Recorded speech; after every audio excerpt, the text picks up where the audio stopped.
Another opportunity for firms is to truly understand the difference between a lead, a marketing qualified lead, and a sales qualified lead. Those are three very different points. And if you can understand what those are and create values for those, it can significantly enhance your marketing because you'll be optimizing for the right thing versus just a phone call.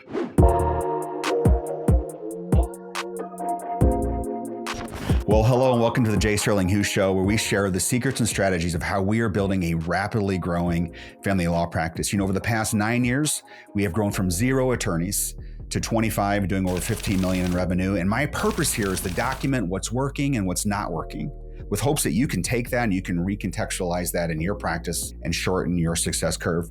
My guest today is my co-founder and my partner, Tony Karls. Tony has been with me in different business capacities over the past 15 or so years.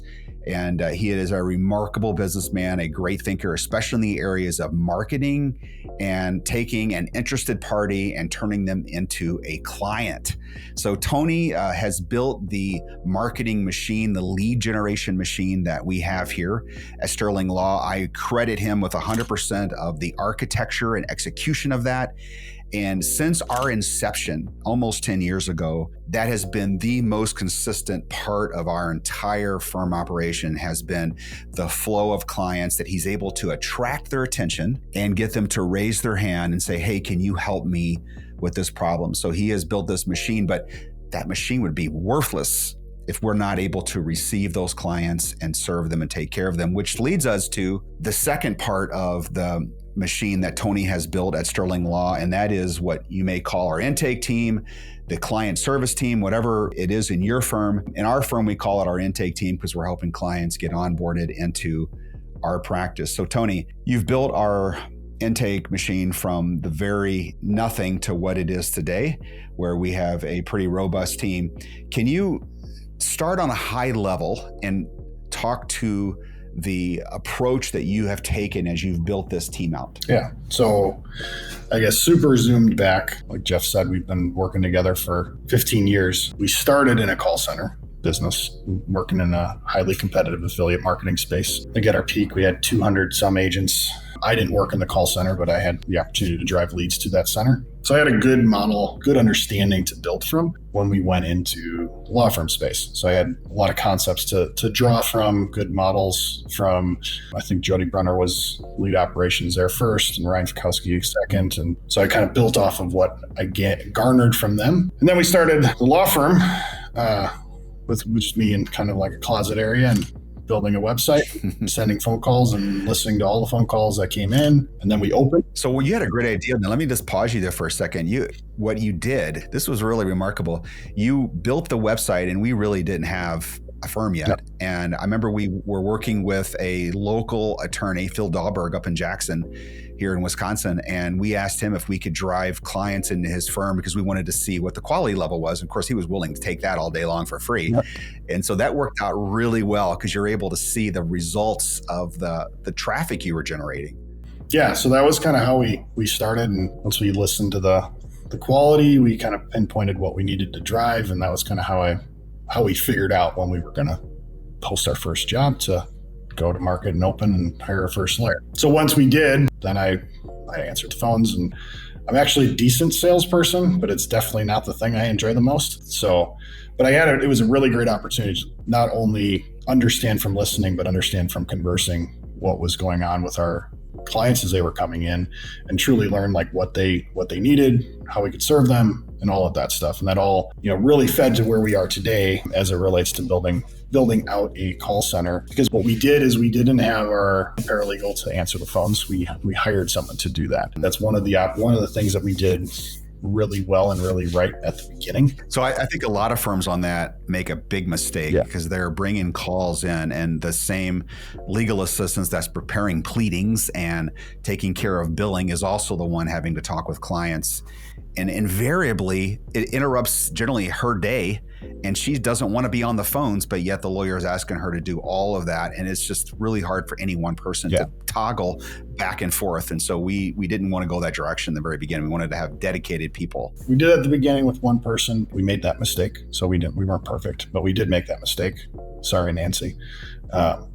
interrupting her day for a period of time where she was support or second in the line in the call center queue. Yeah. And we got very different results as a result, because she was very passionate about supporting the lawyers and doing the client support and doing the client work. Wasn't super passionate about answering incoming calls and doing that, which is two very different roles. So as you can imagine. So as we learned that, we started with kind of modeling what we learned in the affiliate space with building out a script. We kind of modeled it off a 4-box system: intro, fact finding, presentation, close. That worked for a while. We would train our team on an idealized script. People would come in, we would sit with them, and we would help them. We would train them on ours, and then we would have them write their own. We kind of went, and that's kind of the iterative process we went through to continue growing that team out, and then really giving them really clear KPIs as it relates to what matters. So, another opportunity for firms is to truly understand the difference between a lead, a marketing qualified lead, and a sales qualified lead. Those are 3 very different points. And if you can understand what those are and create values for those, it can significantly enhance your marketing, because you'll be optimizing for the right thing versus just a phone call. Optimizing for phone calls is a terrible idea, because you're going to get all the random calls and all the calls, all the toll-free calls, all the things that you can't sell, and your platforms are going to be optimizing for that. And the further down the funnel you can optimize for, the greater return on marketing spend you're going to get. So break that down again, Tony. Back up, because that was some good information. The 3 different ways you'd optimize for. Dig a little deeper on those. Tell me more about those 3. When someone comes to your website or sees your phone number or whatever, they're going to call you. That call is either going to be someone you can do something with, or someone you can't do something with. And as long as it's not spam, someone trying to sell you, junk, that's what you would call a lead. Those are all leads. Tracking all of your leads is extraordinarily important. And that's another thing that is an opportunity. When you track all your leads, you can track back the campaigns that are driving you stuff that's junk, or maybe 20% is good and 80% is junk, and that makes no sense. So maybe that's something you need to optimize for, or if you can't optimize it out, you probably shouldn't run it. And then from there, you go from a lead to a marketing qualified lead. What that means is every business has a certain set of criteria that qualifies a lead as it relates to, this is something that we can service because it's in our niche, it's in our space. So if you're a firm that just does family law like we do, all of our family law leads are marketing qualified leads. Once it goes down further, it becomes a sales qualified lead. So that's something like potentially income, potentially location, potentially whatever that might be. That list of like qualifiers before I'm going to set a consultation. And each one of those points going up the funnel there, up the waterfall, is a really good indicator for someone that's sitting in a marketing seat, because then they can use that information to optimize what's being spent, because you can be driving leads that aren't turning into sales opportunities. You can be driving leads that are turning into sales opportunities, but they're not closing. Like that could be another problem. So like all of those facets, from lead to marketing qualified lead, sales qualified lead to an actual client, are really important to understand and to track. And your intake team or your call center team, they're going to receive a phone call. One of the primary drivers of success there is answer the phone. So business mistake most small businesses make, number one, is you don't pick up the phone. So if you just pick up the phone, you're probably going to win, because people actually don't like shopping. They prefer not to shop. And in the local space, it's really true. It's typically, if you're a local contractor, if you're the first one to show up, you're probably going to get the job. If you're a law firm, you answer and you don't sound like you're irritated by taking the call, you're probably one that gets the client. Absolutely. So it's simple. But very impactful. Yeah. An interesting exercise is call 5 of your competitors. Yes. If you have more than 3 answer the phone, you're in a really competitive space. Yeah. Just most of them don't answer the phone in the B2C space for law. So yeah, we set those breakpoints up. And what we did is, based on the call center tool we used and the CRM we used, we would then build out tracking for all of our team members in the call center. So we knew how many calls were they getting. We knew what the ratio was of call to lead. So we know we were getting all of the data that we were supposed to be getting from these campaigns back into the marketing funnel. We then measured what was the percentage of leads that turned into qualified leads. Again, we kind of understood what the standards were for our campaigns, and we could measure that. We then measured our marketing qualified leads to sale conversion, our set rates. So how many of the marketing qualified stuff is getting set, because that's really important. We then also measured the show rate.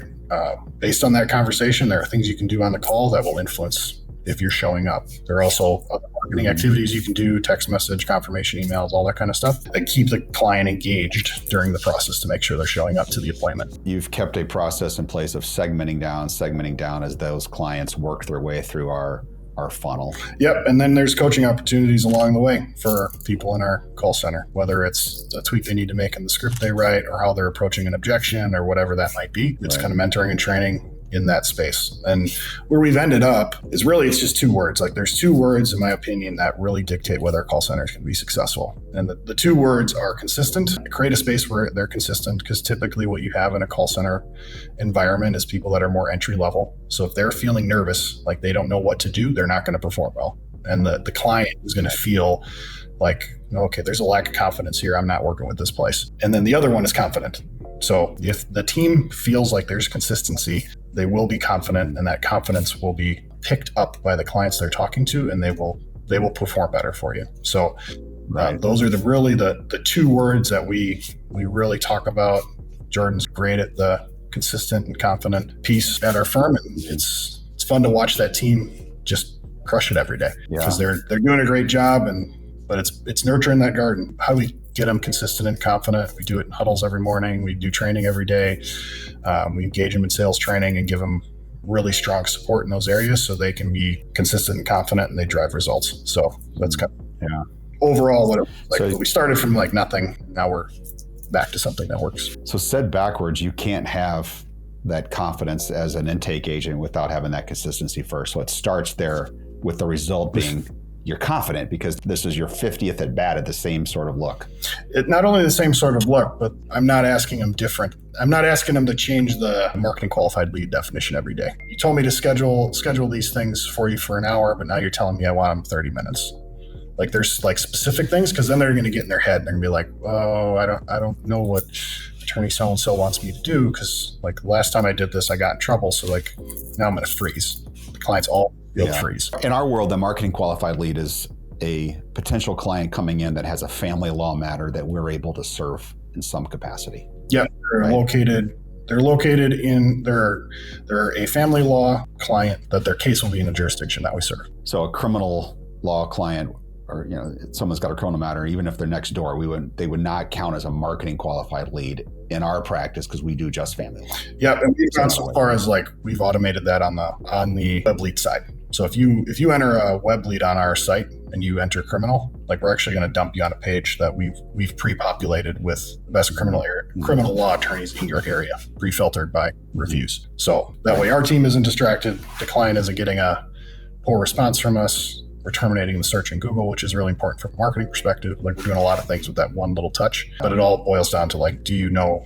what a marketing qualified lead is? Because then you have opportunities to optimize your business. Yeah. So to give some encouragement to those that are building their intake team now, so if you can just walk through and describe the timeline, because obviously we have a pretty sophisticated team today, but that wasn't always the case. So we started with one person and an overflow with one of our paralegals, our top paralegals, Nancy, taking those calls. We've gone from that to the evolution today of the team we have. So can you just describe that process? I think we got to like 4 or 5 folks that were dedicated to calls before we hired a leader, or maybe it was 3 to 5. I can't remember the exact number. It's so long ago. But at that point, we brought someone on to fully work with just that team. This was obviously pre-COVID. Everyone was in office. Everyone was local. Where that evolved to is that team grew organically all stateside in Wisconsin pre-COVID to now we're significantly more offshore.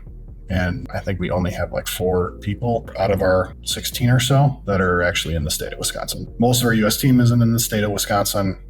So it did a lot of things for us. COVID opened up a lot of opportunities for us. We started recruiting from areas of the country that had lower barrier to entry, higher opportunity for hiring team members that based on our offer of working in the call center and their typical call center opportunity was much greater. The things that we did that were strategic. As we continued to parse out our team, where everybody was doing everything, we moved to a model where we had people that were primarily focused on new inbound caller team. And we have a general team who works on new inbound callers that weren't answered by the inbound team, and secondary callers, so anybody that's called our call center within the last 2 years, and an outbound team, and they're responsible for working our list. So we have a 91-day outreach process that we execute. It's about 27 attempts over 91 days that team executes every day, and they're doing. Typical agent is doing about 200 touches a day, so a combination of calls and texts. Top performers are doing well in excess of that, but they're working that list. So we're really getting what we need, what we should be getting out of our funnel, maximizing it fully versus wasting leads. One of the genius ideas that you had that it was really needed back whenever this first rolled out was that we were having a really hard time hiring because it's very competitive coming out of COVID, if you remember, with teammates that were qualified for what we were trying to do. And whenever you went nationally with this, I remember you going into these really sub markets like Tallahassee, Florida, or Little Rock, Arkansas, or Des Moines, Iowa, these cities that are kind of under the radar where they're far less competitive. And that turned out to be a tremendous strategy for us as we built out our team. Cool. Well, thank you for coming on the day and sharing your strategies on how you've built our intake team to what it is today. Appreciate it. It's been great information. Yeah, thank you.